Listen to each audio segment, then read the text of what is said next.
Alors, Madame la ministre, pour ceux qui peuvent travailler et télétravailler, vous dites le télétravail est la règle, ce n'est pas une option.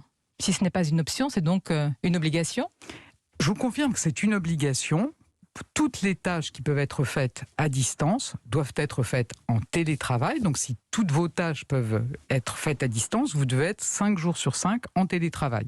Je dois ou je le suis? Concrètement, qu'est-ce qui se passe? Quelle remontée vous avez des entreprises? Écoutez, c'est la première semaine, vous savez, on a publié le nouveau protocole en entreprise jeudi soir. Il y avait aussi beaucoup de Français qui étaient en vacances, qui sont rentrés dans leur entreprise hier. Donc il faut un minimum de temps entre le manager et le salarié pour mettre en place ces nouvelles organisations. Moi, je trouve qu'on a des signaux qui sont positifs. Par exemple, hier, la fréquentation dans les transports en commun en Île-de-France avait beaucoup baissé. Ah bon? On était entre 25... C'est basé sur des faits réels? Parce que si on prend la ligne 13 ou d'autres... Alors, il y a certaines lignes qui sont fréquentées par des salariés qui ne peuvent pas télétravailler. Les caissières, ceux qui font le nettoyage, c'est le cas de la fameuse ligne 13. Mais en moyenne... Qu'est-ce qu'on leur dit à cela, Madame la ministre? Prenez votre risque, c'est ainsi? Non, pas du tout. Je pense qu'on a des règles aussi strictes dans les transports. On veut évidemment, de façon générale, réduire les interactions. Donc le télétravail doit permettre de réduire les interactions. Elle était entre 25 et 40% de fréquentation par rapport à la normale hier.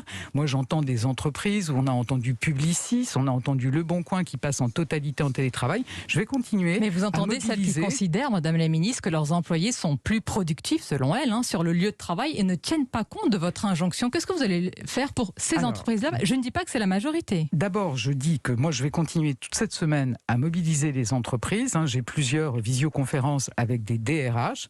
L'inspection du travail est mobilisée. La sanction, vous allez passer par ça. Et mobilisée d'abord pour accompagner et conseiller. Non, mais là, c'est le bâton là, que vous montrez. Non, l'inspection du travail, elle est là aussi pour accompagner et conseiller. Qui? L'employé, les salariés. Ouais. Et effectivement, il peut aussi y avoir des sanctions, mais moi je fais aussi confiance au dialogue social. Et puis on fera une enquête à la fin de la semaine pour mesurer la façon dont ces obligations ont été mises en œuvre. On aura des résultats en début de semaine prochaine. Pardonnez-moi, mais je pose de nouveau l'accent pour vraiment comprendre. La question elle est claire. Est-ce qu'il peut y avoir un caractère coercitif dans la mise en place du télétravail, seulement de votre part ce matin, incitatif, et donc cela relève in fine de l'appréciation des entreprises? Alors, ce qui est écrit dans ce protocole national, ce sont des obligations. Il y a une obligation de l'employeur d'assurer la sécurité et la santé de ses salariés. Le protocole, il donne les règles très concrètes pour répondre à cette obligation. Donc ça n'est pas une option, comme je l'ai dit, ça n'est pas facultatif, c'est une obligation.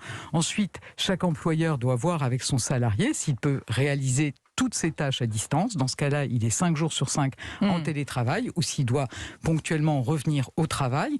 Ça suppose du dialogue dans les entreprises. C'est une impression. Je mobiliserai les DRH pour qu'on ait effectivement cette règle qui soit bien appliquée.